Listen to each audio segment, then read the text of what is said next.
क्या राजनीतिक सिद्धांत मर चुका है? मर चुका है? मर चुका है? प्लेटो और अरस्तु की तरफ चलो। क्या है? अरस्तु की तरफ चलो।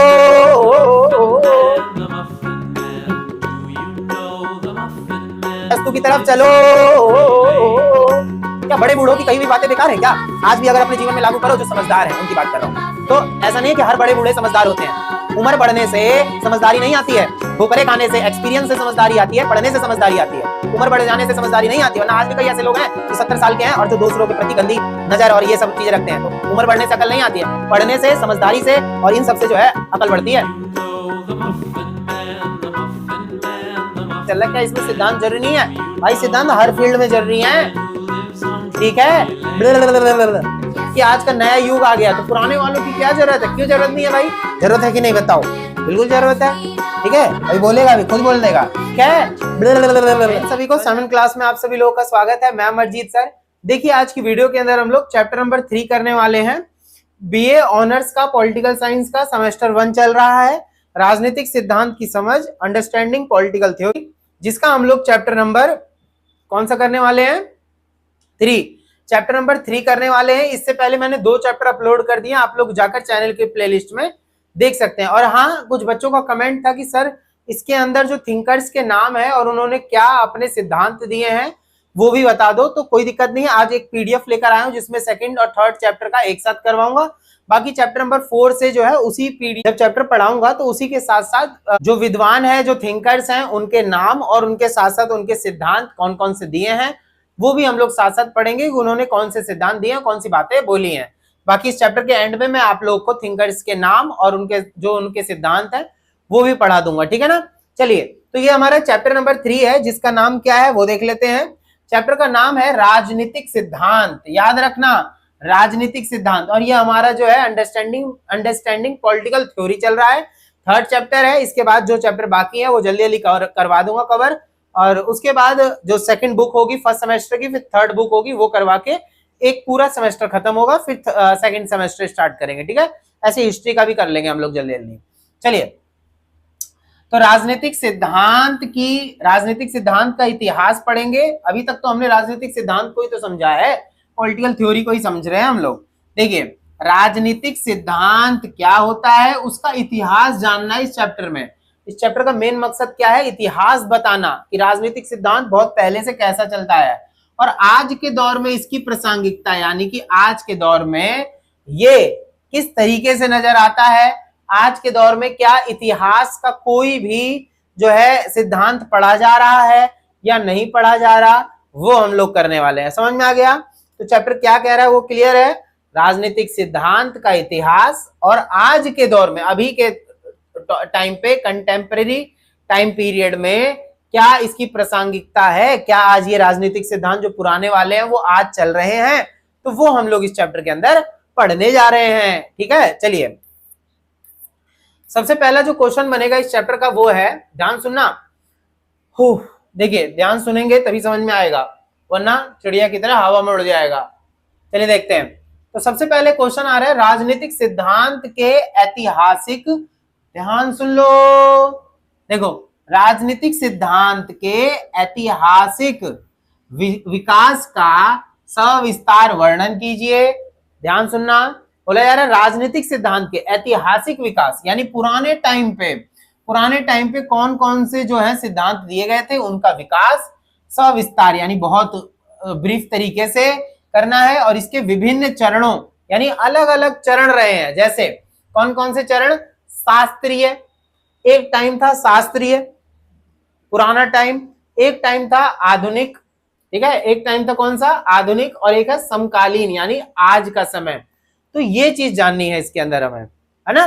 देखिए, तो शास्त्रीय पुराने टाइम पे, क्लासिकल मॉडर्न यानी आधुनिक, ठीक है? शास्त्रीय टाइम पे, आधुनिक टाइम पे, और समकालीन यानी कंटेम्परेरी, यानी अभी का टाइम जो है, ये बीच का, ये पुराना और ये नया। इस टाइम पे राजनीतिक सिद्धांत, जो ऐतिहासिक राजनीतिक सिद्धांत है, उसकी क्या वैल्यू है वो बताना इसमें, ठीक है? चलिए, सबसे पहले देखते हैं भूमिका में क्या बताना है। राजनीतिक सिद्धांत कोई रातों रात पैदा हुई विचारधारा नहीं है, ध्यान सुन लेना, क्वेश्चन समझ में आ गया ना? क्वेश्चन दोबारा बोल रहा हूं, देखना। Describe in details the historical evolution of political theory, यानी कि राजनीतिक सिद्धांत के ऐतिहासिक विकास का सविस्तार चर्चा करना है कि ऐतिहासिक विस्तार उसका कैसे कैसे हुआ था। वो हाईलाइट इस वेरियस स्टेजेस, कौन से stage? Classical, modern and contemporary. तो क्या है वो सुनना, ध्यान सुनना। बोले यार भूमिका में राजनीतिक सिद्धांत कोई रातों रात पैदा हुई विचारधारा नहीं है। बहुत पुराने टाइम के जो विद्वान रहे हैं उन्होंने अपनी विचारधाराएं दी हैं वो, और बोला यार रातों रात पैदा हुई विचारधारा नहीं है, बल्कि यह लगभग 2500 यानी 2500 साल पुरानी एक ऐतिहासिक यात्रा है। यानी बहुत पहले से जो विचारधाराएं दी जा रही हैं उन्हीं को ऐतिहासिक विचारधारा के नाम से जानते हैं। जैसे कुछ कुछ नाम मैं इसी में बता देता हूं, और यही नाम इन्होंने क्या अपनी विचारधाराएं दी हैं, इन्हीं को डिटेल्स में लिखना होता है एग्जाम के अंदर। बीए ग्रेजुएशन में थिंकर्स जो ये हैं, विद्वान हैं, इनके नाम के साथ साथ ये भी लिखना होता है कि इन्होंने कौन कौन सी विचारधाराएं दी हैं और क्या बातें बोली हैं। इस तरीके से नंबर मिलता है। ठीक है, देखिए भूमिका यानी राजनीतिक सिद्धांत कोई रातों रात पैदा हुई विचारधारा नहीं है, बल्कि यह लगभग 2500 साल पुरानी एक ऐतिहासिक यात्रा है। सुकरात, प्लेटो, अरस्तु ये बहुत पुराने समय के हैं। तो देखो इन्होंने बहुत पुरानी विचारधाराएं दी हैं। तो सुकरात, प्लेटो और अरस्तु के समय से लेकर आज तक, अभी तक यानी कंटेम्प्रेरी, समकालीन, जैसे जैसे मानव समाज और उसकी सब समस्याएं बदली हैं। देखो क्या पुराने टाइम पे जो समस्याएं थी क्या वो आज के टाइम पे है वो प्रॉब्लम्स? नहीं ना, क्या पता उससे ज्यादा बड़ी प्रॉब्लम्स आज है। तो ये भी चीजें याद रखनी है। उनकी समस्याएं बदली, वैसे वैसे राजनीतिक सिद्धांत का स्वरूप भी बदलता गया। इस ऐतिहासिक विकास को मुख्य रूप से 3 बड़े चरणों में समझा जा सकता है। तो क्या राजनीतिक इतिहास केवल एक ही चरण माना जाएगा उसका? नहीं, 3 चरण माने जाते हैं राजनीतिक इतिहास के। देखिए ऐतिहासिक विकास 3 चरणों से देखा जाता है। पुराने टाइम का यानी क्लासिकल, मॉडर्न टाइम का, आधुनिक का, अभी इनका टाइम पीरियड बताऊंगा, और कंटेम्प्रेरी यानी कि 1971 के बाद का समय। ठीक है, तो क्या बोला जा रहा है वो देखते हैं। देखिए पहला शास्त्रीय या परंपरागत चरण। ये शास्त्रीय या परंपरागत चरण क्या है? Classical stage ancient into 19th century. ठीक है, याद रखना इस टाइम पे क्या बोला जा रहा है। देखिए तो शास्त्रीय या परंपरागत चरण क्या होते हैं? शास्त्रीय या परंपरागत चरण, आंखों में कभी कभी ऐसा लगता है चमक चली गई हो, चमक, है ना। देखिए तो बोला जा रहा है क्लासिकल स्टेज क्या है? तो एंशिएंट टू 19th सेंचुरी, पुराने समय से लेकर कब तक? 19वीं सदी तक। क्या बोला जा रहा है? यह चरण प्राचीन यूनान यानी ग्रीस से शुरू हुआ। प्लेटो और अरस्तु, याद रखना नाम दोनों का, प्लेटो और अरस्तु इसके जनक माने जाते हैं। इस काल की मुख्य विशेषताएं थी क्या? इस काल की, कौन से काल की? शास्त्रीय और पुराने टाइम की क्या विशेषताएं थी? सिद्धांत कैसे दिए जाते थे वो देखो। बोले जा रहा है नैतिकता पर जोर, बहुत अच्छा, इन्हीं को डिफाइन करना है। नैतिकता पर जोर दिया जाता था। नैतिकता मतलब दिमाग, बुद्धि, गुड मैनर्स। इसका मुख्य उद्देश्य एक आदर्श राज्य, आइडियल स्टेट बनाना था। आइडियल स्टेट क्या होता है? जैसे बहुत आइडियल स्टेट उस स्टेट को बोलते हैं जिसमें कोई भी अराजकता ना हो, बहुत अच्छा स्टेट हो, है ना, सब लोग मिलजुल के अच्छे से रह रहे हो। तो वही बोला जा रहा है, इसका मुख्य उद्देश्य एक आदर्श राज्य, आइडियल स्टेट बनाना था। दूसरा मूल्य प्रधान, यानी इसमें न्याय, समानता और राजा के कर्तव्यों, पहले टाइम पे राजा चलते थे तो राजा के कर्तव्यों जैसे नैतिक मूल्यों को सर्वोपरि माना जाता था। नैतिक मूल्य क्या हो जाता है भाई? तो नैतिक मूल्य का मतलब क्या है? अच्छी आदतें, समाज को कैसे अच्छे से चलाना है, इस तरीके से कि हाँ समाज में अगर किसी को भी प्रॉब्लम हो तो मैं हूं उसके साथ, क्योंकि मैं एक नेता हूं है ना। चलिए तो ये चीज था। उसके बाद क्या है? प्रमुख विचारक। इसमें शास्त्रीय पद्धति के प्रमुख विचारक कौन कौन से रहे हैं? प्लेटो, अरस्तु, Hobbes, Locke, Rousseau, Karl Marx इस लंबी परंपरा के महान स्तंभ है। इन्होंने बोला है कि शास्त्रीय परंपरा जो रही है, या बोल सकते हैं शास्त्रीय परंपरागत चरण जो रहा है, ऐतिहासिक राजनीति जो होती है, ऐतिहासिक समय, ऐतिहासिक सिद्धांत जो होते हैं वो बहुत ज्यादा जरूरी होते हैं। हमें पुरानी सिद्धांतों को बिल्कुल भी नहीं छोड़ना चाहिए, क्योंकि वो नैतिकता पर जोर देते हैं, मूल्य प्रधान पर जोर देते हैं। समझ में आ गया?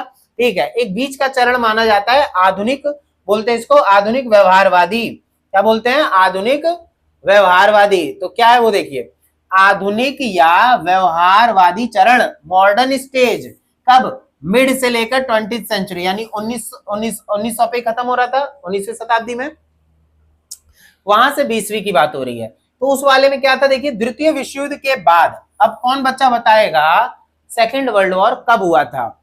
ठीक है, सेकेंड वर्ल्ड वॉर कब हुआ था? 12th क्लास में तो आप लोगों ने पढ़ा ही होगा। सेकेंड वर्ल्ड वॉर कब से कब तक चला था?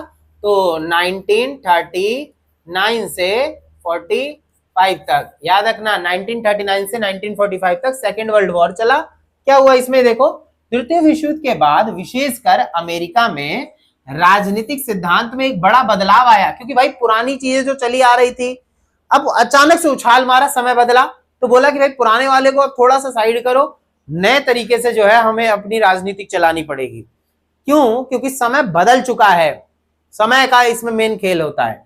बोला जा रहा है अमेरिका में राजनीतिक सिद्धांत में बड़ा बदलाव आया, जिसे व्यवहारवादी क्रांति यानी बिहेवियरल रिवॉल्यूशन कहा जाता है। ध्यान सुनना, क्या हुआ देखो, इसमें क्या हुआ, इस वाले काल में, आधुनिक काल में क्या हुआ, तो तथ्यों पर जोर दिया गया। उसमें किस पर? नैतिकता पर जोर था, मोरल वैल्यूज पर।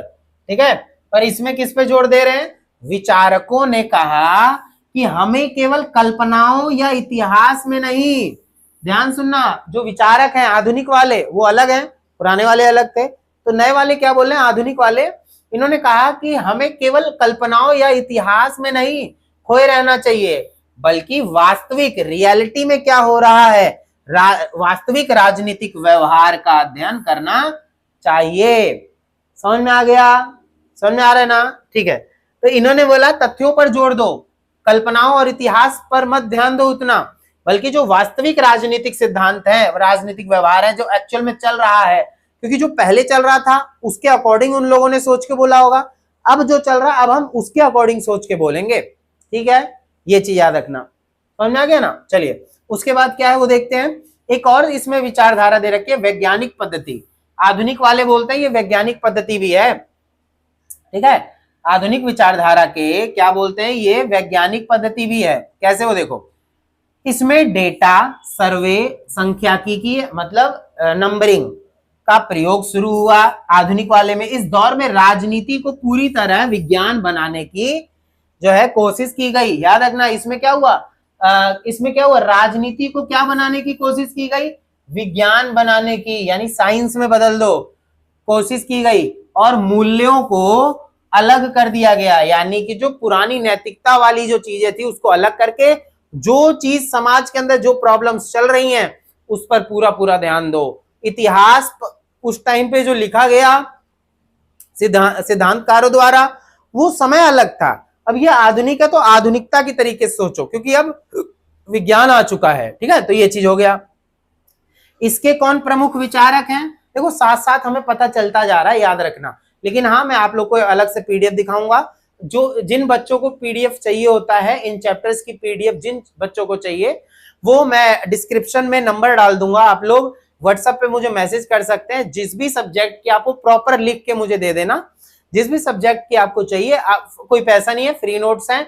आप लोग बस चैनल को सब्सक्राइब कर लेना, प्यार अपना ज्यादा से ज्यादा साइमन क्लास को देना, जिससे कि हिम्मत बने, और कुछ नहीं चाहिए। आप फ्री में नोट्स लो, सारी चीज लो और बढ़िया से पढ़ो बस। ठीक है ना? चलिए, बस लाइक कर देना, कमेंट में जरूर बता देना कि हाँ आपको कैसा लग रहा है। ठीक है, चलिए।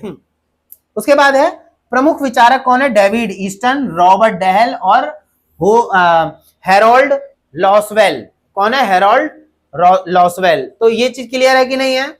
चलिए, तो ये प्रमुख विचारक हो गए। इस वाले के प्रमुख विचारक ये थे, इनके नाम बता दिया है ना, कार्ल मार्क्स, ये सब। अब आ गया कुछ नया, समकालीन। समकालीन मतलब क्या होता है भाई, आज का समय जो अभी चल रहा है, 1971 के यानी तीसरा क्या बोल रहा है, समकालीन चरण। अब ये कौन सा चरण आ गया, समकालीन, कंटेम्पररी स्टेज। यानी इस काल में क्या था, ये 1971 टू प्रेजेंट, यानी अभी तक।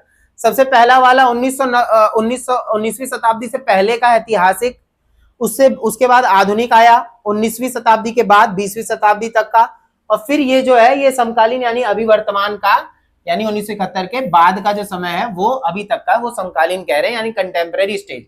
इसमें राजनीतिक सिद्धांत कैसा है वो देखिए जरा। तो बोला जा रहा है 1990 के दशक के बाद विचारकों को समझ आया कि केवल डेटा और विज्ञान यानी जो ऐतिहासिक है और आधुनिक है केवल उन सब से काम चलने वाला नहीं है, ये कुछ अलग सोचते हैं। समाज की समस्याओं, विज्ञान से समाज की, देखो बोला जाए दोबारा पढ़ रहा हूं, 1990 के दशक के बाद विचारकों को समझ में आया, इस वाले टाइम के विचारकों को समझ में आया कि केवल डेटा और विज्ञान से समाज की समस्याओं, जैसे कौन सी समस्या, गरीबी, अन्याय को नहीं सुलझाया जा सकता। इसीलिए समकालीन चरण की शुरुआत हुई यानी नया समय आया। पुराने वाले में बोला कि पुराना जो चल रहा है पुराना पढ़ के आज का विकास करो, पर आधुनिक वाले में क्या आया कि नहीं जो चल रहा है उस पर ध्यान दो, ठीक है। पर ये वाला जो समय है समकालीन, ये बोल रहे हैं कि केवल डेटा और पुराना जो विज्ञान है इससे काम चलने वाला नहीं है, बल्कि हमें इन समस्याओं को भी जो है समझना पड़ेगा। क्लियर है। और क्या बोल रहे हैं, देखो तथ्य और मूल्य का समन्वय, इसमें क्या बोला गया, इसमें वैज्ञानिक तरीकों को भी रखा गया और नैतिक मूल्यों को यानी पुरानी सोच को जो पहला वाला स्टेज था और दूसरे वाले स्टेज दोनों को मिक्स करके आज का समय चल रहा है बाबू। उसके बाद विशेषकर न्याय यानी न्याय को दोबारा केंद्र में लाया गया यानी न्याय को इसके अकॉर्डिंग, ठीक है ना। चलिए नवाचार क्या है, यानी इस चरण में नारीवाद कुछ नया आया, नारीवाद आया, पर्यावरणवाद आया, एनवायरमेंट के बारे में सोचा गया और उत्तर आधुनिकतावाद जैसे नए सिद्धांतों का जन्म हुआ। इसमें क्या हुआ, नया नया सब आया, क्योंकि नया काल था इसलिए नया नया सब आया। ठीक है, कोई दिक्कत तो नहीं है, समझ में आ रहा है ना, मजा आ गया। चलिए उसके बाद देखते हैं कुछ नया, थर्ड चैप्टर पढ़ रहे हैं हम लोग, ठीक है ना। चलिए उसके बाद है इसके कुछ प्रमुख विचारक, जो नए वाले टाइम के कुछ प्रमुख विचारक वो कौन रहे हैं, जॉन रॉल्स, याद रखना जॉन रॉल्स, इसया बर्लिन, हैना ऑरेंट, ये नए नए विद्वान हैं।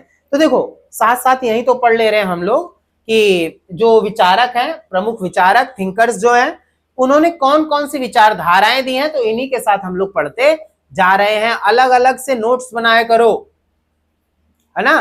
जो अब अगर आपको देखो एक मेरे स्टूडेंट ने अपना एक नोट्स बना रखा है, मतलब उसमें उसने बहुत अच्छे से बताया है कि हाँ कैसे एग्जाम के अंदर चेकिंग की जाती है ना। तो आप लोग अगर व्हाट्सएप पे मुझे मैसेज करते हैं तो मैं आप लोग को वो वाली कॉपी भी भेज दूंगा, आप देखकर उसको इजीली समझ लोगे कि हाँ चेकिंग कैसे की जाती है एग्जाम के अंदर, लिखने का तरीका क्या है। बस आप अपने माइंड में मेरी सुनी हुई बातें रखो और लिखो धड़ाक धड़ाक और बढ़िया से पॉइंट टू पॉइंट लिखा करो, ठीक है ना, खचड़ा नहीं बनाना है। निष्कर्ष क्या निकला भाई, ध्यान सुनो।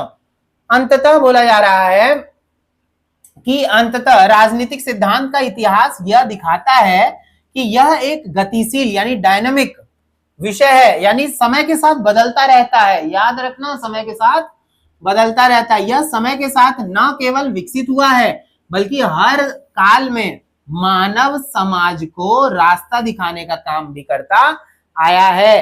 तो क्या हम इसे एक काल से जोड़ के देख सकते हैं? बिल्कुल भी नहीं। क्लियर हो गया। तो ये चीज हमने जानी, इंट्रोडक्शन पढ़ा हमने इसका, ठीक है। इंट्रोडक्शन में और क्या क्या चीजें देखी, फिर उसके बाद क्लासिकल ट्रेडिशनल स्टेज देखा, मॉडर्न यानी आधुनिक देखा, और फिर एक कंटेम्परेरी स्टेज यानी 1971 के बाद का समय और वर्तमान तक चल रहा है। फिर उसके थिंकर्स के नाम, कंक्लूजन हमने पढ़ लिया है, ठीक है। चलिए सेकंड क्वेश्चन देखते हैं। पहला अगर आ गया हो तो एक बार नाच दो, बिल्कुल धिगड़ धिगड़ी, है ना सब कुछ। चलो देखिए दूसरा क्वेश्चन क्या बोल रहा है, आज के वैश्वीकरण। देखो वैश्वीकरण क्या होता है, ग्लोबलाइजेशन, 12th क्लास के बच्चों ने पढ़ा भी होगा ग्लोबलाइजेशन, वैश्वीकरण। वैश्वीकरण क्या होता है, जब एक देश, इसे भूमंडलीकरण भी कहते हैं ग्लोबलाइजेशन को, जब एक देश किसी दूसरे देश के साथ पूरी दुनिया में या किसी भी देश के साथ जब ट्रेड करता है, व्यापार करता है, तो उसको हम नाम दे देते हैं ग्लोबलाइजेशन। समझ में आया वैश्वीकरण क्या होता है? तो बोल रहा है आज के वैश्वीकरण यानी ग्लोबलाइजेशन और तकनीकी दौर में, यानी एक ऐसा टाइम पीरियड जो वैश्वीकरण वाला टाइम पीरियड कहला रहा है, तो ऐसे टाइम पे राजनीतिक सिद्धांत की, याद रखना राजनीतिक सिद्धांत हर चीज में घुस दिया है यहाँ।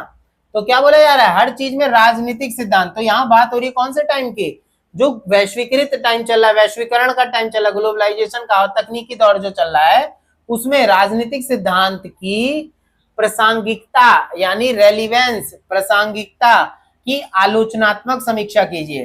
ध्यान सुनना, क्या बोल रहा है, इस वाले दौर में, आज के वैश्वीकरण, ग्लोबलाइजेशन और तकनीकी दौर में, क्योंकि आज का टाइम कौन सा टाइम चल रहा है, वैश्वीकरण का और तकनीक का, तो इस वाले दौर में राजनीतिक सिद्धांत की, क्या सच में राजनीतिक सिद्धांत की कोई वैल्यू है इस वाले दौर में, वही हमें इस क्वेश्चन के अंदर बताना है, इसकी प्रासंगिकता यानी रेलिवेंस, तो ये बताना है, यानी कि critically explain the relevance of political theory in today's era, आज के युग में, आधुनिक युग में, ग्लोबलाइजेशन एंड टेक्नोलॉजिकल, यानी आज के तकनीकी एडवांस जो हो चुकी है इतना ज्यादा कि आज के टाइम पे भी राजनीतिक सिद्धांत इंपॉर्टेंट है, तो हर फील्ड में राजनीतिक सिद्धांत बहुत जरूरी है हर टाइम पे। ध्यान सुनना, बोला जा रहा है भूमिका क्या है, वर्तमान युग तीव्र वैश्वीकरण, बहुत तेजी से वैश्वीकरण हो रहा है आज के टाइम पे, यानी तो आपको पता ही होगा ना वैश्वीकरण क्या है, जब एक देश दूसरे देश से जुड़ रहा है वैश्वीकरण हो रहा है, और इंटरनेट, आर्टिफिशियल इंटेलिजेंस यानी एआई और सोशल मीडिया का युग है आज।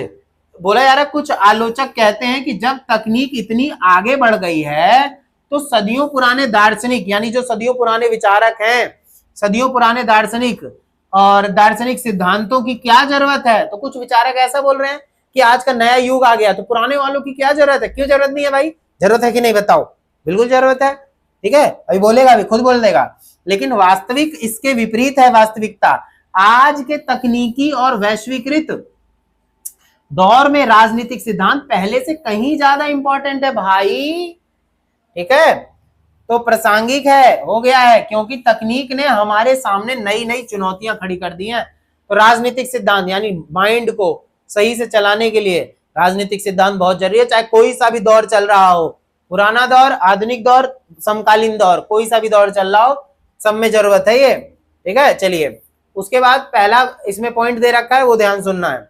देखिए पहला पॉइंट क्या बोल रहा है कि वैश्वीकरण और संप्रभुता की चुनौती, याद रखना वैश्वीकरण सबको पता है क्या होता है, ग्लोबलाइजेशन, एंड संप्रभुता क्या है, संप्रभुता का मतलब क्या है, सोवरजिनिटी, यानी कि संप्रभुता की चुनौती, संप्रभुता होता है कि अपना राज करना, एक तरीके से अधिकार जमाना, तो ये भी एक चुनौती हो गई है, कैसे वो देखो, बोला जा रहा है पारंपरिक रूप से माना जाता था कि राज्य यानी स्टेट अपनी सीमाओं के भीतर कुछ भी करने के लिए स्वतंत्र है। ध्यान सुनना, पुराने टाइम पे ऐसा माना जाता था ना पारंपरिक रूप से कि राज्य कुछ भी कर सकती है, राज्य सरकार कुछ भी यानी केंद्र कुछ भी कर सकती है, और लेकिन वैश्वीकरण के, जब वैश्वीकरण हुआ, जब एक देश दूसरे देश से जुड़ा, यानी ये पहले की बात कर रहा है, जब अकेले अकेले सब चलते थे तो उस टाइम कुछ भी कर सकते थे, लेकिन जब वैश्वीकरण आया, जब एक देश दूसरे देश से जुड़ा, तो वही बोल रहा है कि लेकिन वैश्वीकरण के कारण बड़ी बड़ी बहुराष्ट्र कंपनियां, एमएनसीज कंपनियां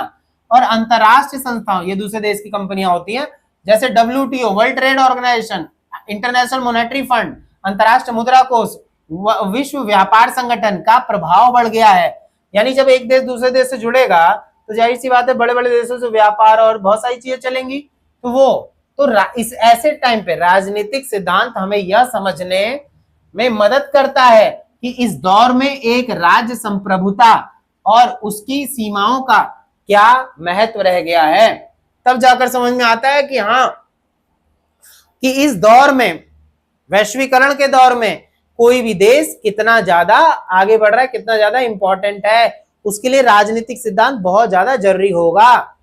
समझ में आ गया? तो ऐसा मत बोलना आप लोग कि आज का जो वैश्वीकरण का टाइम चल रहा है, ग्लोबलाइजेशन जो चल रही है, या तकनीकी पीरियड जो चल रहा है ना, टेक्नोलॉजी जो टाइम चल रही है, तो उसमें राजनीतिक सिद्धांत की जरूरत नहीं है, बल्कि आज और है, क्योंकि जब दूसरे देशों के साथ हम व्यापार करते हैं तो छोटे देश क्या होते हैं, कई बार बड़े देश उनके ऊपर कब्जा कर लेते हैं, जैसे पहले भारत के ऊपर ईस्ट इंडिया कंपनी का कब्जा हो गया था, तो ऐसे ही छोटे देशों के ऊपर बड़े देश कब्जा कर लेते हैं। इसीलिए क्या होना चाहिए, राजनीतिक सिद्धांत जरूर होने चाहिए, क्योंकि अगर हम पढ़ेंगे जब तो समझेंगे अलग अलग विचारों की रणनीति, विचारकों की, इसलिए जरूरी है। तो दूसरा बोल रहा है डिजिटल युग, डिजिटल युग यानी डिजिटल युग और व्यक्तिगत स्वतंत्रता, डिजिटल एरा और पर्सनल लिबर्टी, यानी ये क्या है, देखो ध्यान सुनना, आज सोशल मीडिया, डेटा ट्रैकिंग के जरिए सरकारें और निजी कंपनियां, याद रखना मेन चीज क्या है, निजी कंपनियां, प्राइवेट कंपनियां नागरिकों की हर गतिविधि पर नजर रखती हैं। आज हमारी हर एक चीज पर नजर रखी जा रही है बाबू। उसके बाद इसे निगरानी राज्य यानी सर्विलेंस स्टेट, इसे निगरानी राज्य, क्योंकि सरकार हर तरीके से नजर रखे हुए है कि नहीं। क्या किसी की हिम्मत है कि सरकार जैसे हमारे देश में रहकर कोई व्हाट्सएप पे या किसी अन्य सोशल मीडिया ऐप पर बातें कर रहा हो किसी दूसरे देश के कि हम ऐसे कर देंगे ऐसे कर देंगे, इस देश को पकड़ा जाएगा तुरंत, क्योंकि सर्विलेंस स्टेट में रह रहे हैं हम लोग, और कूट दो ऐसे लोगों को तो, ठीक है।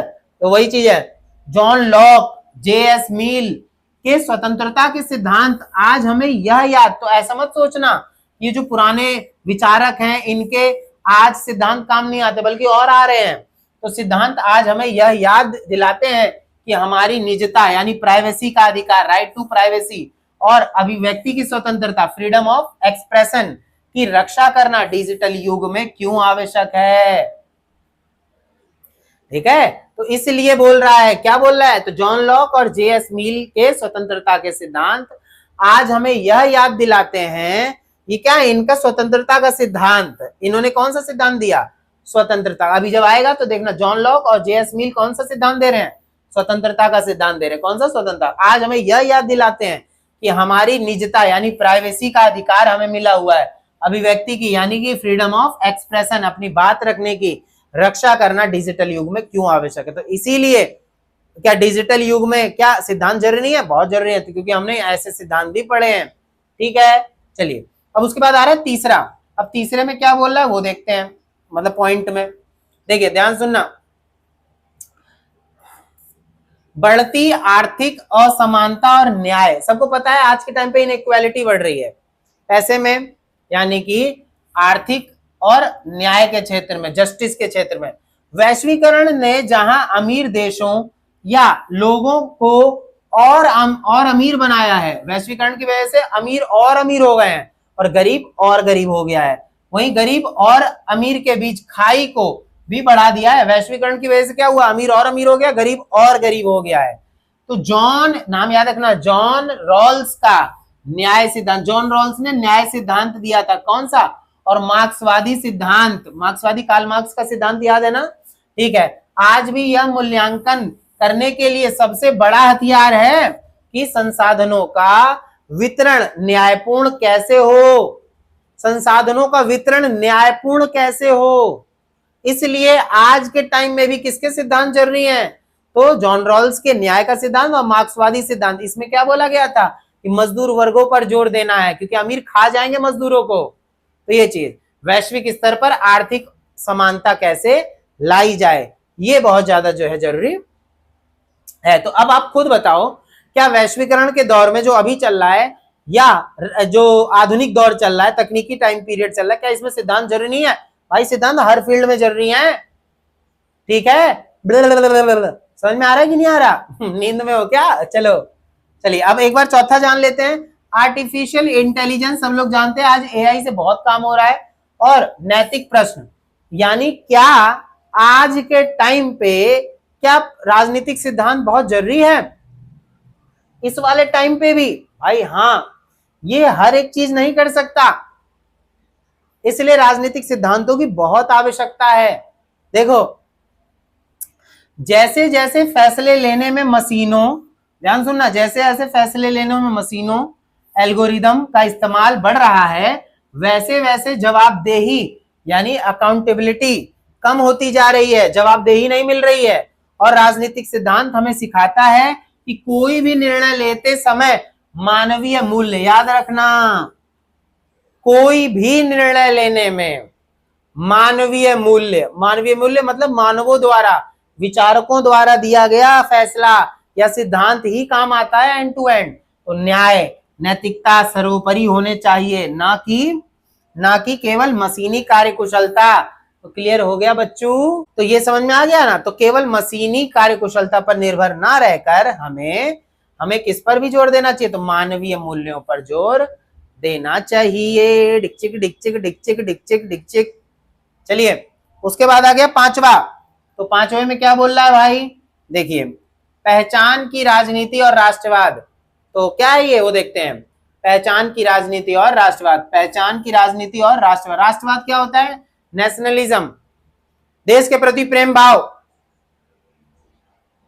कैसा प्रेम भाव? कि अपने देश के लिए कुछ भी कर गुजरने की ताकत हो हमारे अंदर। जो हमारे देश के लिए गलत काम करे, जो हमारे देश को खत्म करने की कोशिश करे, ऐसे को तबाह कर दो। यानी कि जो गलत लोग हैं, जो गलत हमारे देश को अगर नुकसान पहुंचाने की कोशिश करें, तो उनको कानून के हवाले कर दो। ठीक है, चलिए, तो बोला जा रहा है पहचान और राजनीति, पहचान की राजनीति और राष्ट्रवाद क्या है वो देखें। इंटरनेट ने पूरी दुनिया को जोड़ तो दिया है, याद रखना, इंटरनेट ने पूरी दुनिया को जोड़ तो दिया है, लेकिन इसके साथ ही विभिन्न जातियों, धर्मों, राष्ट्रों के बीच टकराव भी बढ़े हैं। उग्र राष्ट्रवाद, याद रखना, उग्र राष्ट्रवाद मतलब अपने देश के लिए ज्यादा वो करना। और पहचान की राजनीति को समझने और सुलझाने के लिए राजनीतिक समुदायवादी, यानी हमें राजनीतिक समुदाय की और बहुसंख्यकवादी, बहुसंस्कृतिवादी सिद्धांत बेहद उपयोगी हैं। तो इसमें जो तकनीक और ये सब नहीं उतना काम आने वाला, तो तकनीकी दौर में, वैश्विक दौर में बहुत ज्यादा जरूरी है सिद्धांतों की। तो समझ में आ गया, सिद्धांत हर चीज के लिए जरूरी है। एक क्वेश्चन पकड़ो, रगड़ दो उसको, पूरा टकला वगला सब बाहर आ जाए एक बार में क्वेश्चन का। ठीक है, चलिए, तो ये चीज है। ये देखो, ये देखो, ये देखो, देखो क्या होता चला जा रहा है ये। ठीक है, चलिए, तो अब हम देखते हैं थोड़ा सा आगे क्या बढ़ रहा है इसमें। देखिए, निष्कर्ष क्या निकला। देखिए बच्चों, निष्कर्ष क्या निकला। अंततः यह सोचना, ध्यान से देखना, यह सोचना गलत है कि तकनीक के दौर में सिद्धांत बेकार हो गए हैं। कभी सिद्धांत बेकार नहीं होते भाई। क्या बड़े बूढ़ों की कही हुई बातें बेकार है क्या? आज भी अगर अपने जीवन में लागू करो, जो समझदार हैं उनकी बात कर रहा हूं मैं। तो ऐसा नहीं है कि हर बड़े बूढ़े समझदार होते हैं। उम्र बढ़ने से समझदारी नहीं आती है, ठोकरे खाने से, एक्सपीरियंस से समझदारी आती है, पढ़ने से समझदारी आती है। उम्र बढ़ जाने से समझदारी नहीं आती। वरना आज भी कई ऐसे लोग हैं जो 70 साल के हैं और जो दूसरों के प्रति गंदी नजर और ये सब चीजें रखते हैं। तो उम्र बढ़ने से अकल नहीं आती है, पढ़ने से, समझदारी से और इन सब से जो है अकल बढ़ती है। ठीक है, चलिए, तो वही चीज है। अतः यह सोचना गलत है कि तकनीक के दौर में सिद्धांत बेकार हो गए हैं। गलत है ये बिल्कुल। तकनीक के दौर में सिद्धांत बेकार कभी नहीं हो सकते। ठीक है, सिद्धांत कभी बेकार नहीं हो सकते। वास्तव में तकनीक हमें साधन यानी टूल्स देते हैं, कैसे मुसीबतों से निपटे, टूल्स देते हैं। लेकिन उन साधनों का इस्तेमाल इंसानियत की भलाई के लिए कैसे किया जाए, यह विवेक हमें केवल राजनीतिक सिद्धांत ही देते हैं। तो बताओ, क्या राजनीतिक सिद्धांत जरूरी नहीं है? तो बिल्कुल जरूरी है, आज के टाइम पे भी। क्लियर हो गया? चलिए, तो ये हमने जान लिया, इंट्रोडक्शन पढ़ लिया, ग्लोबलाइजेशन। ठीक है, globalisation and the dilution of state sovereignty, ये पढ़ लिया हमने। यानी इसका मतलब क्या था? इसका मतलब था वैश्वीकरण और संप्रभुता को की चुनौती। ठीक है, दूसरा था the rise of digital surveillance, यानी स्टेट एंड लिबर्टी, यानी कि डिजिटल युग और व्यक्तिगत स्वतंत्रता के टाइम पे भी क्या सच में वैश्वीकरण जरूरी, वो सिद्धांत जरूरी है? तो बिल्कुल जरूरी है। ठीक है, intensifying wealth gap and theories of justice, आर्थिक क्षेत्र में आर्टिफिशियल एआई और लॉस ऑफ ह्यूमन अकाउंटेबिलिटी, यानी एआई के टाइम पे भी क्या सिद्धांत जरूरी हैं? ह्यूमन, ये बोला गया है यहाँ पे देखना कि नॉर्मेटिव फिलॉसफी, ठीक है, और इसमें ह्यूमन एथिक्स यानी मानवीय सिद्धांत, मानवीय वैल्यूज, ये रहा ना, मानवीय वैल्यूज बहुत जरूरी है हर टाइम पे। जरूरी नहीं है कि आप हर चीज छोड़ दो, पुरानी चीजें नहीं। ठीक है, तो वही बोल रहा है, identity politics and pop nationalism. ठीक है, ये चीज हो गया। चलिए, कंक्लूजन पढ़ लिया। अब थर्ड क्वेश्चन पढ़ेंगे हम लोग। ये थर्ड क्वेश्चन क्या कह रहा है कि राजनीतिक सिद्धांत के, ध्यान सुनना, बोला जा रहा है कि राजनीतिक सिद्धांत के इतिहास लेखन में, राजनीतिक सिद्धांत के इतिहास लेखन में, ठीक है, राजनीतिक सिद्धांत का इतिहास लिखने में, इतिहास लेखन में, कि हाँ इतिहास बहुत जरूरी है। किसका कहना? ये है क्विंटन स्किनर, इनका अभी बहुत बढ़िया पढ़ना, और कैम्ब्रिज स्कूल, और कैम्ब्रिज स्कूल के संदर्भ मूलक दृष्टिकोण, ठीक है, कॉन्टेक्चुअल अप्रोच की विवेचना कीजिए। ध्यान सुन लेना, राजनीतिक सिद्धांत के इतिहास लेखन में, यानी राजनीतिक सिद्धांत का जो ऐतिहासिक बोल सकते हैं, राजनीतिक सिद्धांत जो ऐतिहासिक है, पुराने हैं राजनीतिक सिद्धांत, वो जरूरी हैं। तो इनका कहना है, क्विंटन स्किनर का और कैम्ब्रिज स्कूल का कहना है कि हाँ ये बिल्कुल जरूरी है। तो वही हम लोग पढ़ने वाले हैं, discuss the contextual approach to the history political theory, history of political theory with special reference to किसका, Quentin Skinner and the Cambridge school. तो क्या बोलना है वो जरा ध्यान से सुनना। देखिए भूमिका क्या कह रहा है इसकी, इसमें बोला जा रहा है, इंट्रोडक्शन में क्या बोला जा रहा है, राजनीतिक सिद्धांत के इतिहास को, यानी राजनीतिक सिद्धांत जो पुराने इतिहास हैं, राजनीतिक सिद्धांत जो लिखे गए थे, राजनीतिक सिद्धांत के इतिहास को कैसे पढ़ा और समझा जाना चाहिए, इसके बारे में, यानी जो राजनीतिक सिद्धांत है उसका इतिहास, उसके इतिहास को कैसे पढ़ा जाना चाहिए, इसके बारे में 20वीं सदी के उत्तरार्ध में एक क्रांतिकारी विचार आया, यानी कैसे पढ़ा जाना चाहिए वो बताया गया 20वीं शताब्दी के टाइम पे, जिसे कैम्ब्रिज स्कूल कहा जाता है। इसके सबसे प्रमुख प्रतिपादक कौन थे, क्विंटन स्किनर और जे.जी.ए. पोकॉक हैं। इन्होंने राजनीतिक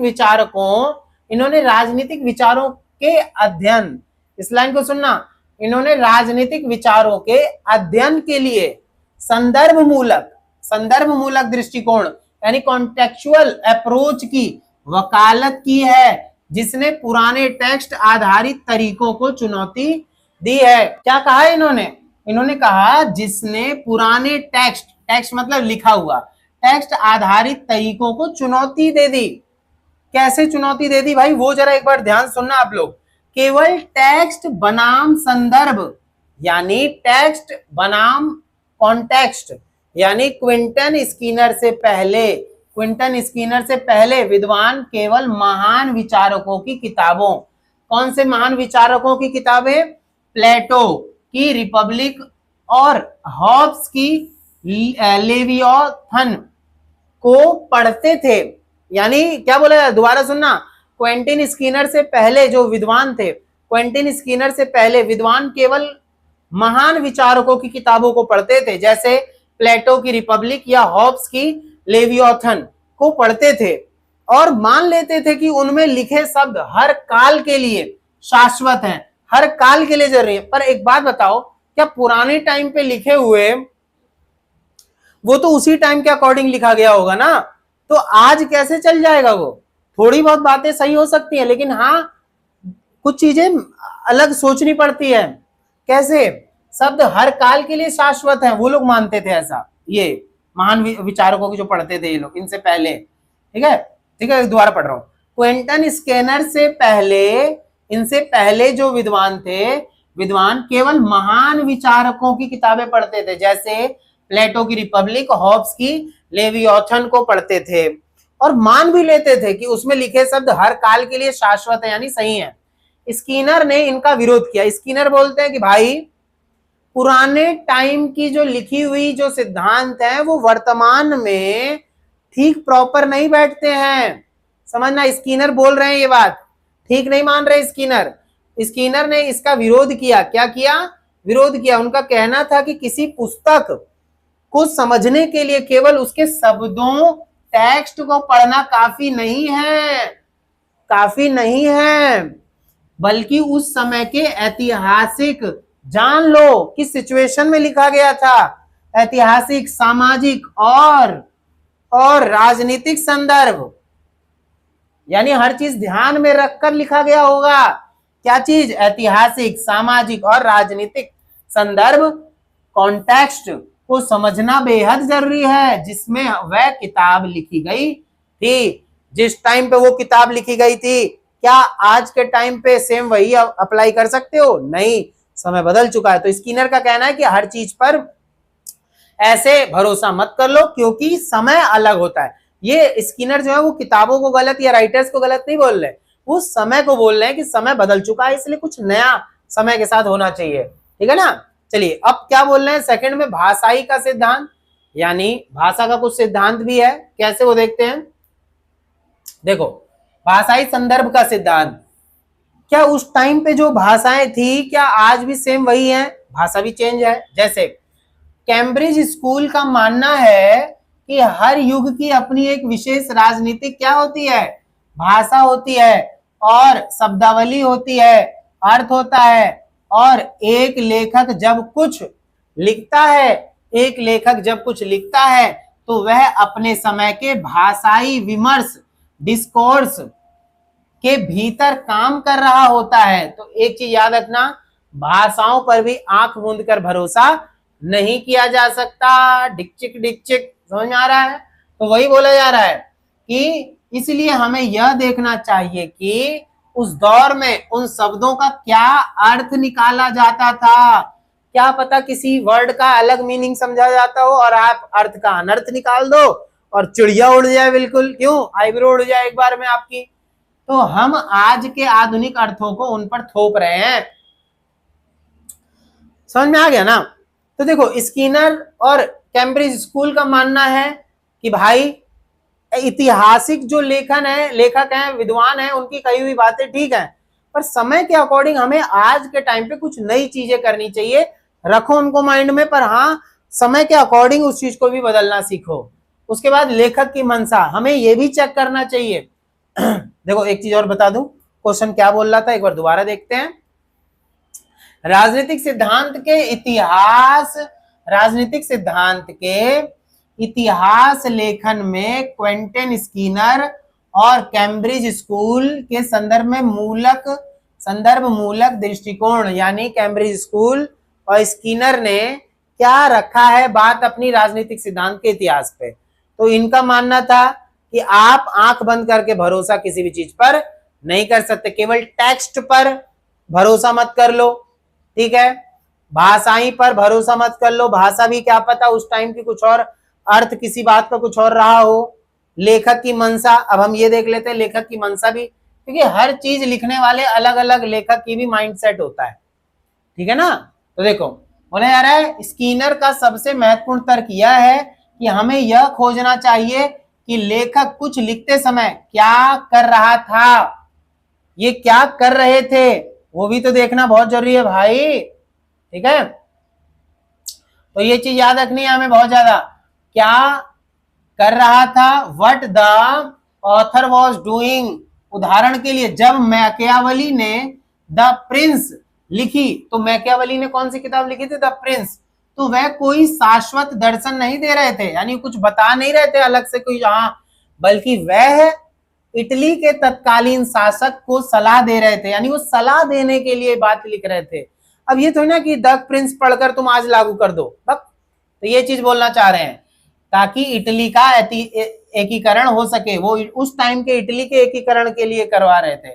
लेखक की इस मंशा को जाने बिना हम सिद्धांत का सही मूल्यांकन नहीं कर सकते, इसीलिए स्किनर का कहना है लेखक की मंशा की को जानना भी जरूरी है इतिहास लिखने में। राजनीतिक सिद्धांतों को ऐसे नहीं आंख मूंद कर भरोसा कर लिया जाए, ठीक है, हर टाइम अलग अलग चीजें बोली जाती हैं। और अब आ रहा है चौथे में इतिहासवाद और भ्रमों का विरोध, यानी स्किनर ने पारंपरिक इतिहास लेखन के कई भागों, मिथ की आलोचना करी है, जैसे इसकी सिद्धांतों की शाश्वतता का भ्रम, जैसे यह सोचना गलत है कि पुराने विचारक आज की हमारी समस्याओं जैसे जलवायु परिवर्तन या डिजिटल निजता का सीधा जवाब दे सकते हैं। देखो, ऐसा मत सोचना, क्योंकि देखो क्या पुराने, मान लो आज से 200 साल पहले के जो विद्वान थे, क्या वो आज के टाइम की जलवायु जानते थे कि आने वाले टाइम पे 2026-25 के टाइम पे कैसी जलवायु होगी? नहीं जानते थे ना। तो वही चीजें हैं, ऐसे ही आप किसी की भ्रम भी होते हैं, कहीं भ्रम हो जाता है लोगों को, तो उन चीजों पे भरोसा नहीं करना चाहिए, ठीक है।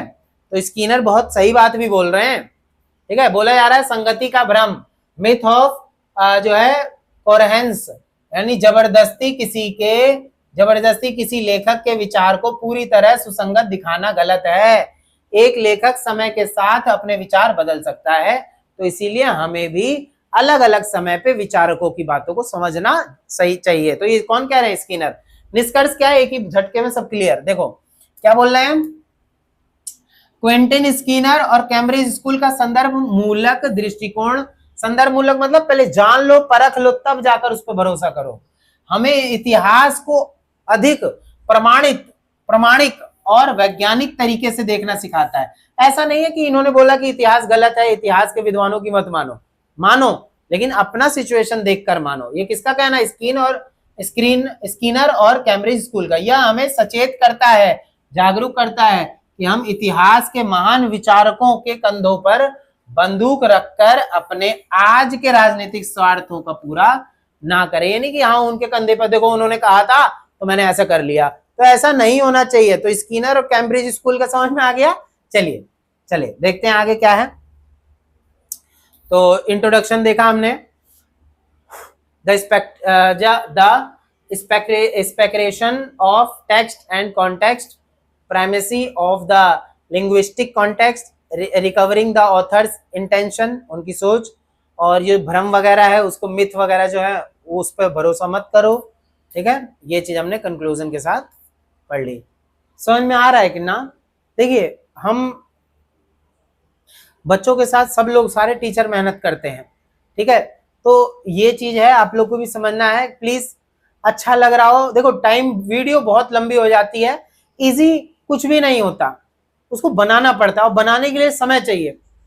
और जो बच्चे सोचते हैं तुरंत हो जाए, तो बहुत मुश्किल है भाई। किसी भी चैप्टर को 10 मिनट में समझाना, आप देख ही रहे हो ना, पढ़ाई तो रहा हूं ना, नौटंकी तो नहीं कर रहा ना। तो अच्छे से अच्छा, क्योंकि देखो मेरे को जब तक खुद को संतुष्टि नहीं होती तब तक मैं उस पॉइंट को रगड़ता रहता हूँ, है ना। ऐसा लगे कि हाँ सामने वाले को समझ में आ गया, तब आगे बढ़ो। तो थोड़ा प्यार अपना ज्यादा से ज्यादा, प्लीज चैनल को सब्सक्राइब, वीडियो को लाइक कर देना अच्छा लगे तो, ठीक है। चलिए अब आ गया फोर्थ क्वेश्चन, ध्यान देखना, बहुत बढ़िया क्वेश्चन है, लाजवाब, बिल्कुल समोसे की चटनी की तरह। देखिए चौथा क्वेश्चन क्या कह रहा है, क्या राजनीतिक सिद्धांत मृत प्राय हो चुका है? क्या राजनीतिक सिद्धांत मर चुका है? 1950 और 1960 के दशक में राजनीतिक सिद्धांत के पतन मतलब खत्म हो जाना, डिक्लाइन, और उसके बाद हुए पुनरुत्थान, रिवाइवल के कारणों की समीक्षा कीजिए। यानी कि ये बताना है कि क्या राजनीतिक सिद्धांत मर चुका है, उसका रिवाइवल कैसे हुआ 1950 से 60 के दशक में, ठीक है। तो वही बोल रहा है, has political theory became dead, मर चुका है क्या?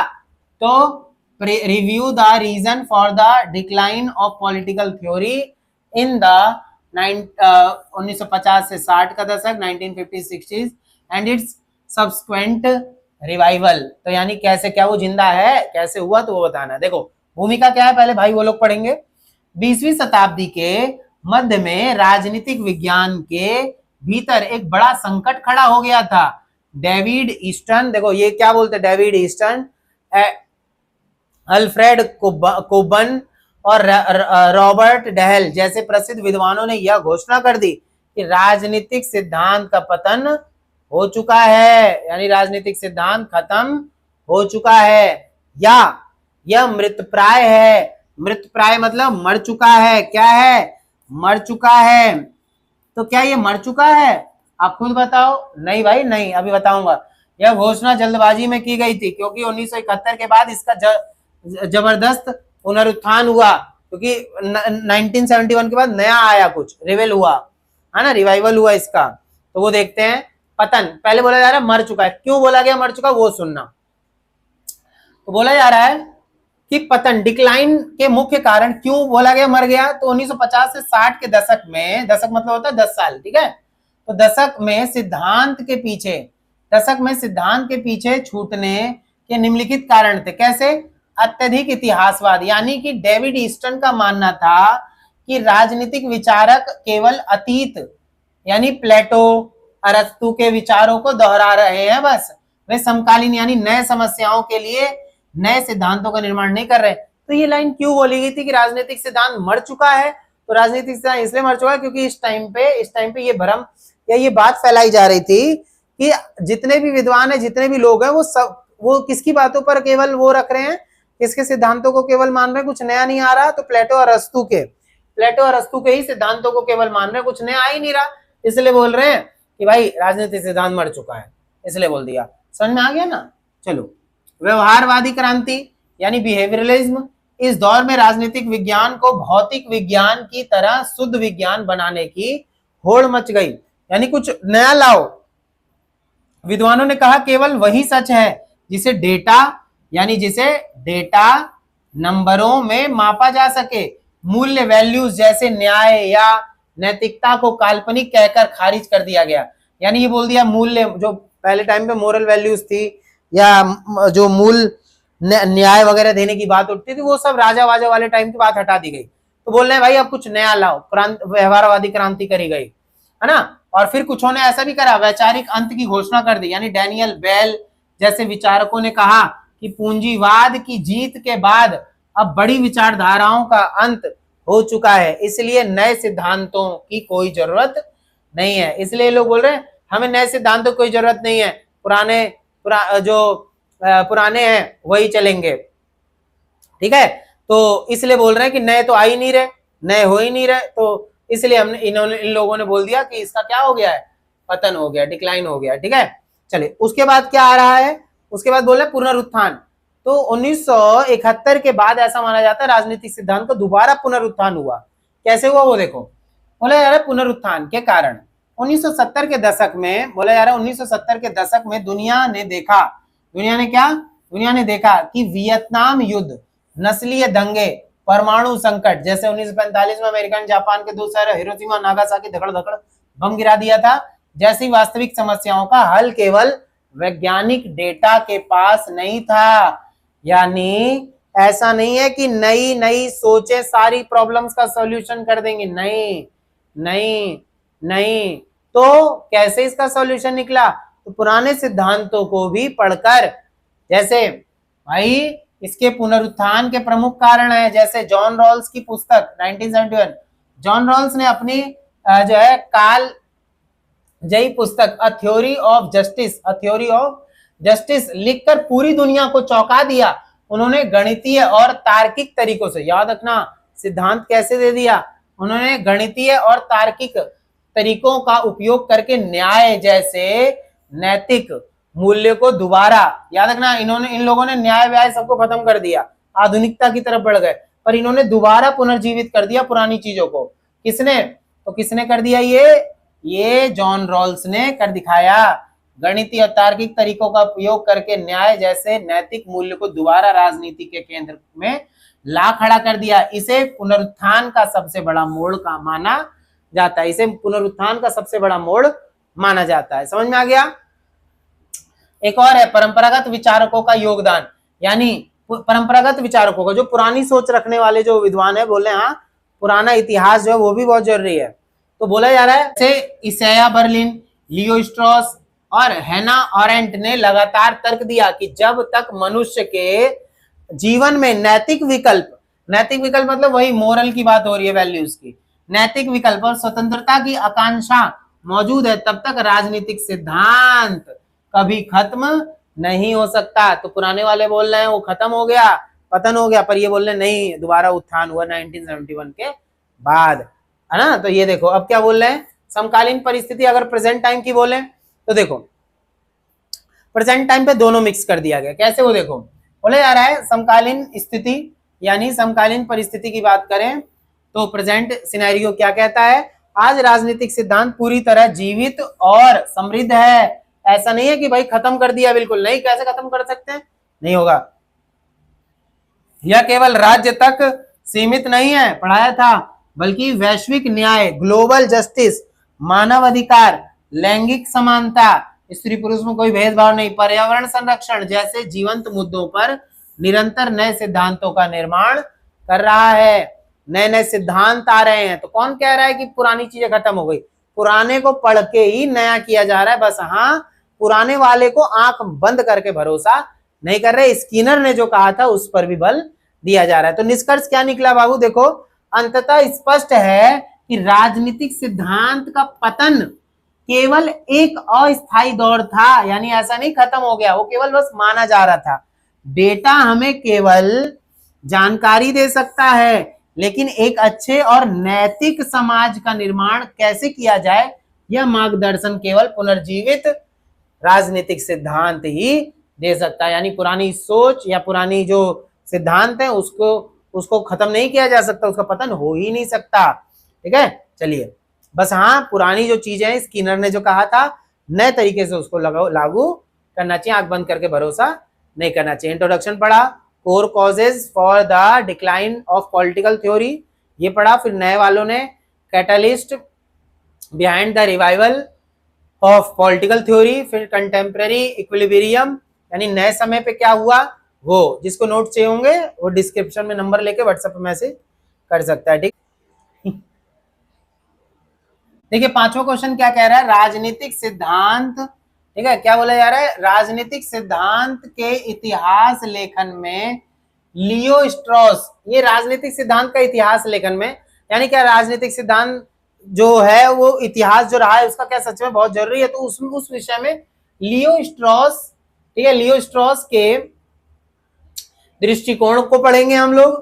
ठीक है, आधुनिक राजनीतिक सिद्धांत की आलोचना क्यों करते हैं, वो बोल रहे हैं आधुनिक राजनीतिक सिद्धांत ठीक नहीं है, पुराना वाला ठीक था। कौन बोल रहे हैं, लियो स्ट्रॉस। वो क्यों बोल रहे हैं, वो देखो, 20वीं सदी में राजनीतिक सिद्धांत के पतन के दावों के खिलाफ, 20वीं सदी में राजनीतिक सिद्धांत के पतन, बोला ना कि खत्म हो गया, बोल रहे हैं ऐसे कैसे खत्म हो गया, तो राजनीतिक सिद्धांत के पतन के दावों के खिलाफ जिन विचारकों ने सबसे मजबूती से शास्त्रीय क्लासिकल परंपरा की रक्षा की, उनमें लियो स्ट्रॉस, यानी ये बोल रहे हैं पुरानी चीज खत्म नहीं हो सकती, लियो स्ट्रॉस का नाम सबसे ऊपर आता है।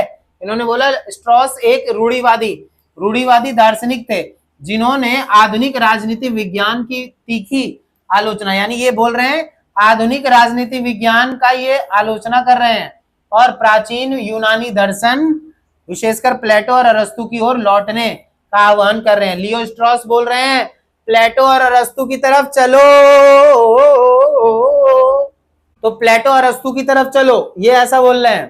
ठीक है, चलो तो वही बोल रहे हैं। अब पहला देखते हैं पॉइंट क्या बोल रहे हैं, ये सुनना ध्यान से। शास्त्रीय, तो लियो स्ट्रॉस का क्या कहना है वो समझ में आया कि आधुनिक जो विचारधाराएं हैं, आधुनिक जो सिद्धांत है उस पर उतना जोर ना देकर इन्होंने पुराने सिद्धांतकारों के सिद्धांतों पर जोर देने को बोला। किसने, लियो स्ट्रॉस। तो शास्त्रीय दर्शन के प्रति निष्ठा, याद रखना, शास्त्रीय दर्शन के प्रति इन्होंने क्या दिखाई है, निष्ठा दिखाई है। तो डिवोशन ऑफ क्लासिकल फिलोसफी, क्या, लियो स्ट्रॉस, या नाम याद रखना इस क्वेश्चन के लिए, लियो स्ट्रॉस का मानना था कि इतिहास का मतलब केवल पुरानी घटनाओं के तारीखें याद रखना नहीं है। ऐसे नहीं कि पुरानी घटनाओं की तारीखें केवल याद रखो, नहीं, उनके अनुसार प्राचीन विचारकों ने उत्कृष्ट जीवन, प्राचीन विचारकों ने गुड लाइफ, उत्कृष्ट जीवन और सर्वश्रेष्ठ राजनीतिक व्यवस्था की खोज के लिए वास्तविक सत्य को खोजा था। इन्होंने ये नहीं बोला कि भाई जो पुरानी चीजें उनमें केवल डेट याद रखो, नहीं, बल्कि गुड लाइफ क्या होती है वो सिखाया गया पहले, और सर्वश्रेष्ठ राजनीतिक व्यवहार क्या होता है वो सिखाया गया पहले, वो चीज, तो उस पर जोर देने को बोल रहे हैं। सत्य की खोज करो भाई, पुरानी फालतू चीज पे नहीं, बल्कि सच, जो पुराना सच था, उनका दृष्टिकोण दार्शनिक और मानक था जो आज के समय में भी सच है। आधुनिक और मूल्य मुक्ता की आलोचना, क्या बोला जा रहा है, आधुनिकता और मूल्य मुक्ति, यहाँ पे मुक्ति बोल सकते हैं, की आलोचना। तो ये आधुनिकता की आलोचना कर रहे हैं। जैसे स्ट्रॉस आधुनिक राजनीति विज्ञान और व्यवहारवाद के घोर विरोधी थे। समझ में आ रहा है कि नहीं आ रहा है, ठीक है ना। चलिए, उसके बाद उन्होंने इसकी आलोचना मुख्य रूप से दो आधारों पर करी। कैसे, मूल्य शून्यता, इन्होंने बोला कि आधुनिक विज्ञान कहता है कि सभी मूल्य, वैल्यूज केवल व्यक्तिगत पसंद है, यानी हमें व्यक्तिगत पसंद को ध्यान में रखना चाहिए। ऐसे तो व्यक्ति कई चीजों को पसंद कर लेगा, और कोई भी मूल्य सही या गलत नहीं होता। स्ट्रॉस के अनुसार यह सोच समाज को नैतिक पतन और शून्यवाद यानी जीरो तक की ओर ले जाती है। यदि हम अच्छे और बुरे का अंतर ही नहीं कर सकते, अच्छे और बुरे में अंतर नहीं करोगे, तो हमारी राजनीतिक दिशाहीन हो जाएगी। यानी ऐसा नहीं पुरानी सारी चीजें छोड़ दो, आधुनिकता की तरफ बढ़ चलो। जैसे आजकल की युवा पीढ़ी, पता होगा आप लोगों को, कई युवा पीढ़ी कहां चली जा रही है। ऐसा नहीं है कि बड़े बूढ़ों ने जो बातें कही वो सारी ही गलत कही हैं, बहुत सी सही भी कही हैं। और युवा पीढ़ी आज के टाइम पे कर क्या रही है, ज्यादातर आज के टाइम पे लोग ज्यादातर नशे में फंसे हुए हैं, उल्टी सी चीजों में फंसे हुए हैं, करियर भी अपना बर्बाद कर ले रहे हैं, तो वो चीज। तो इन्होंने दूसरी बात क्या बोली, वैज्ञानिक अंधविश्वास। आप वैज्ञानिक अंधविश्वास में मत पड़ो, यानी साइंस साइंटिज्म यानी राजनीति को भौतिक विज्ञान की तरह देखने की जिद ने राजनीति से उनकी आत्मा नैतिकता को छीन लिया है। यानी आप हर चीज में नया नया चला रहे हो, पुरानी चीज खत्म मत करो, ये बोला इन्होंने। उसके बाद गुप्त लेखन की बात भी करते हैं ये, ध्यान देखना। लियो स्ट्रॉस क्या बोलते हैं, स्ट्रॉस बोला जा रहा है, स्ट्रॉस गुप्त लेखन का सिद्धांत देते हैं। स्ट्रॉस ने इतिहास लेखन को समझने के लिए एक अनोखा सिद्धांत दिया जिसे गुप्त लेखन यानी हिस्टोरिक राइटिंग कहा जाता है। कैसे वो सुनना, उनका तर्क था कि अतीत के महान दार्शनिकों जैसे सुकरात को जहर दिए जाने के बाद को हमेशा राजाओं और समाज के उत्पीड़न का डर रहता था, इसलिए वे अपनी किताबों में दो तरह की बातें लिखते हैं। देखो क्या हुआ था, कई ऐसे लेखक आए हैं, कई ऐसे महान दार्शनिक रहे हैं जिन्होंने क्या किया है, जिन्होंने गुप्त लेखन किया है कि राजा महाराजा के दिखाने के लिए कुछ और बीच में अंदर कुछ और लिखते थे, जो बाद में पढ़ेगा उसको समझ में आ जाता था। तो बाहरी बातें यानी जो आम जनता और राजाओं को खुश करने के लिए ऊपर ऊपर से लिखी जाती थी, और एक होता था आंतरिक या गुप्त बातें जो असली दार्शनिक सत्य था, जिसे केवल बुद्धिमान और गहरे दार्शनिक ही लाइनों में पढ़ पाते थे। नॉलेज चाहिए थी तो उसको पढ़ने के लिए बीच बिटवीन द लाइंस पढ़कर समझ सकते थे। स्ट्रॉस के अनुसार इतिहास पढ़ते समय हमें उस गुप्त सत्य को खोजना चाहिए। तो लियो स्ट्रॉस का कहना था हमें गुप्त चीजों को भी खोजना चाहिए, ये चीज इन्होंने कही है ना। और एक है ऐतिहासिकवाद। ऐतिहासिकवाद क्या होता है, ऐतिहासिकतावाद, हिस्टोरिज्म का विरोध। इन्होंने इतिहासवाद का विरोध भी किया है, जैसे स्ट्रॉस ने कहा। स्ट्रॉस ने इस बात का भी विरोध किया है, इसका किया कि विचार केवल अपने समय की परिस्थितियों की उपज होते हैं। कैम्ब्रिज स्कूल के विपरीत उनका मानना था कि सत्य शाश्वत होता है, सत्य शाश्वत होता है, सत्य है और टाइमलेस होता है।